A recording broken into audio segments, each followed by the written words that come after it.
Have you ever felt like something or someone was watching you? That strange feeling, as if eyes were fixed on you, even when no one else was around. The story I'm about to tell is about a student who experienced something like that. But unlike most of us, he couldn't escape the feeling. Because for him, it wasn't just a feeling, it was real. It was an ordinary day, one of those afternoons of after-school practice, where football players gathered to train. The field was empty, except for his teammates and the coach. It was late, and the sunlight was starting to fade, casting shadows that seemed to stretch infinitely. Nothing unusual so far, but what this boy didn't know was that on that afternoon, he would experience something he'd never be able to explain. Like many others, he was exhausted after hours of practice.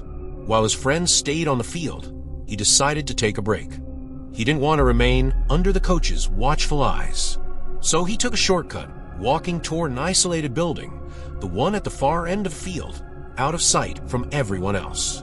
The building, an old school structure, was empty. That didn't surprise him, since it was only used to store some materials and equipment.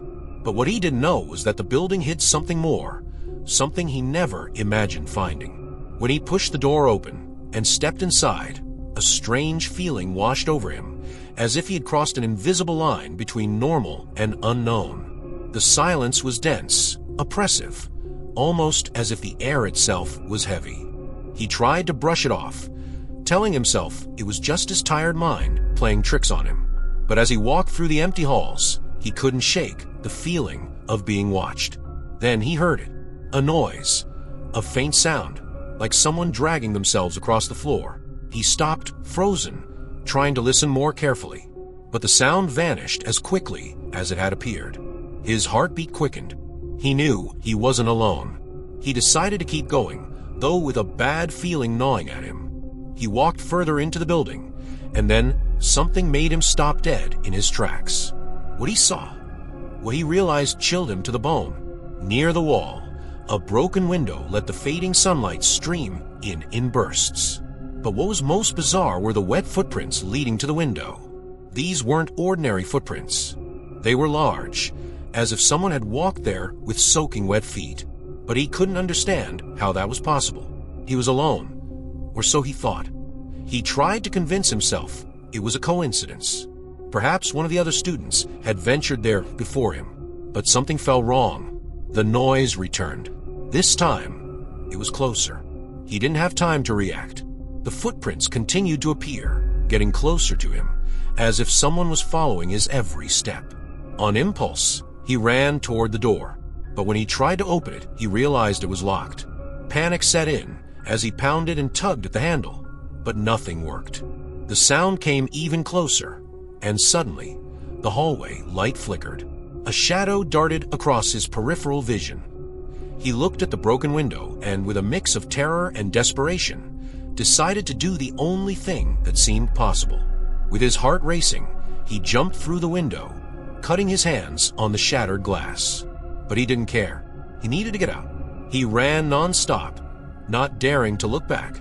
When he finally reached the field, where his friends were still practicing, he said nothing. He didn't need to. They could see on his face that something was wrong. But he knew that, even there, in that crowded field, the scariest part was yet to come. He never returned to the school building, and the feeling of being watched never left him. No matter where he was or what he was doing, he always felt that something or someone was lurking. And the strangest part of all, no one knows where those footprints came from. There are no records of anyone entering that building that afternoon, nor any reason for the dampness that covered the floor.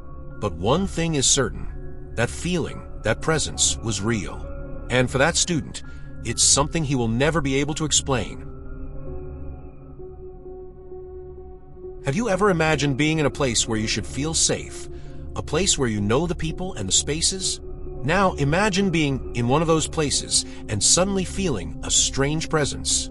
As if someone were there, watching your every move, waiting for the right moment to act.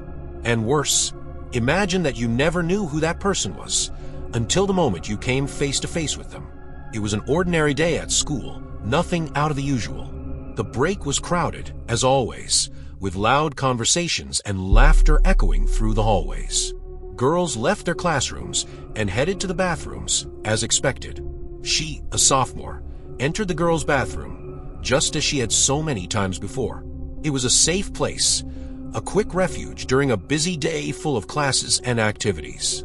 She went into one of the stalls, and as she settled in, she heard voices outside, the sound of girls chatting and water running from the sink. It was an ordinary moment, nothing suspicious, until she noticed something strange. The sound of footsteps, but not the usual kind.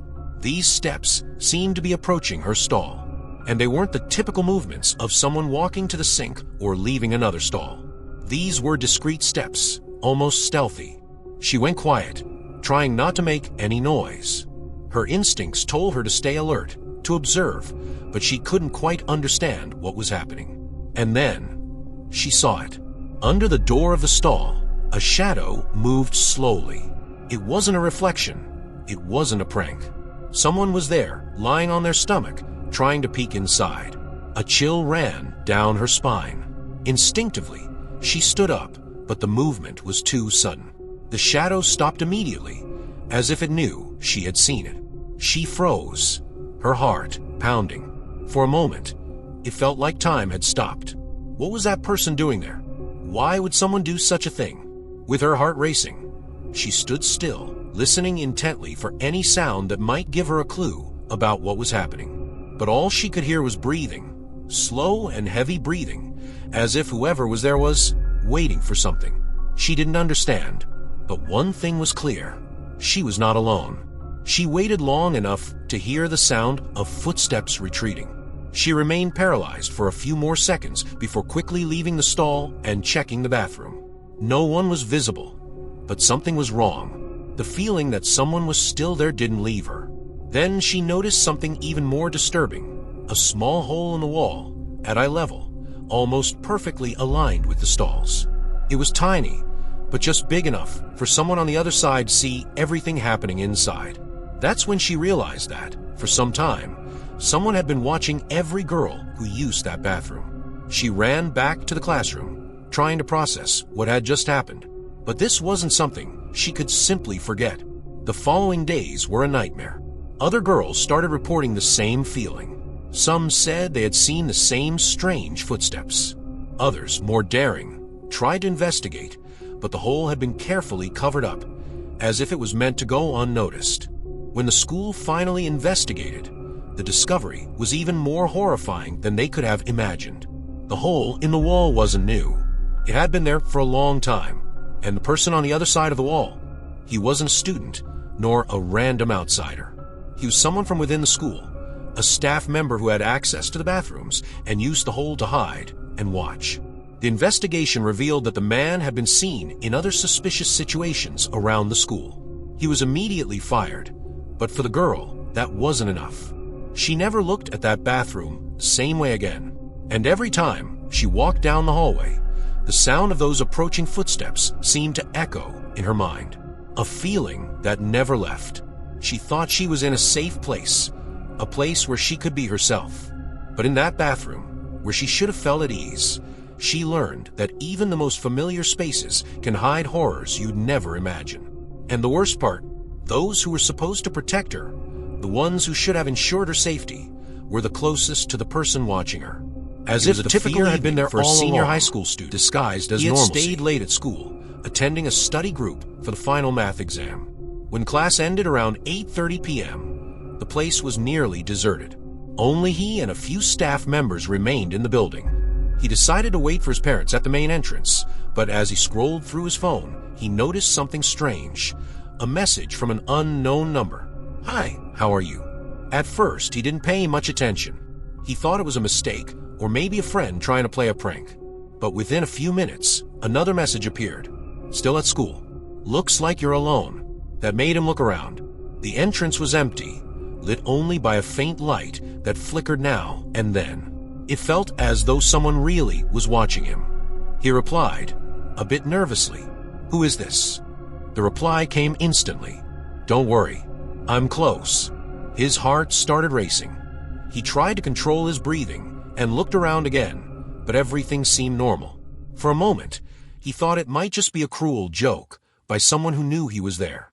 But the next message erased all doubts. You're sitting on the bench near the entrance, right? That black backpack is yours. He jumped up immediately. How could someone know what he was wearing or where he was sitting? Without thinking much, he began walking toward the main hallway, hoping to find the security guard or anyone else. But the place seemed even emptier than before. The messages continued. Are you trying to hide? That won't work. He started running. He passed by several classrooms, all with the lights off, and entered the library, one of the only places still open. He hid between the bookshelves and pulled out his phone to try calling his parents, but there was no signal. Another message came. You like a library, don't you? Remember that time you spent the afternoon here studying for the chess championship? That made him freeze. Who was this person? How did they know that? The chess championship had been months ago, and he had told almost no one that he had studied in the library for it. Then, he heard footsteps. Light steps, but they were getting closer, moving slowly. He tried to hold his breath, but fear made his heart pound so loudly it seemed to echo in the silent room. He stayed still, trying to figure out where the sound was coming from. And then his phone vibrated again. It was a photo. In the image, he saw himself, hiding between the bookshelves, exactly where he was at that moment. He dropped the phone and bolted for the door. He pushed it open with all his strength and ran into the hallway, shouting for help. That's when he ran into the night guard, who looked confused at seeing him, so terrified. He tried to explain what had happened, but when he picked up his phone to show the messages and the photo, everything was gone. No evidence. His parents arrived shortly after, and he told them everything. The school conducted an investigation, but no one could figure out who might have sent the messages.